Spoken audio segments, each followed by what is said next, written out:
Kung magkasala sa iyo ang kapatid mo, puntahan mo siya at kausapin ng sarilinan. Kapag nakinig siya sa iyo, ang pagsasama ninyo'y magkakapatid ay napapanauli mo sa dati at napanunumbalik mo siya sa Ama. Ngunit kung hindi siya makinig sa iyo, magsama ka pa ng isa o dalawang tao upang ang lahat ng pinag-uusapan ninyo ay mapatunayan ng 2 o 3 saksi. Kung hindi siya makinig sa kanila, sabihin mo ito sa iglesia. At kung hindi pa rin makinig sa iglesia, ituring mo siyang hintel o isang publikano.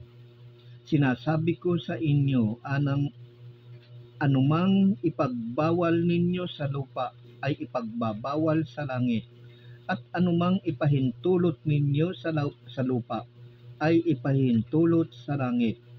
Sinasabi ko pa rin sa inyo, kung ang 2 sa inyo dito sa lupa ay magkaisa sa paghingi ng anumang bagay sa inyong panalangin, ipagkakaloob ito sa inyo ng aking Amang nasa langit.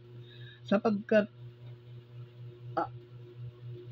saan man may 2 o 3 nagkakatipon dahil sa akin, naroon akong kasama nila. Yan po mga kapatid, ang mabuting balita ng Panginoon. Purihin natin ang Diyos, purihin natin ang Panginoong Hesus.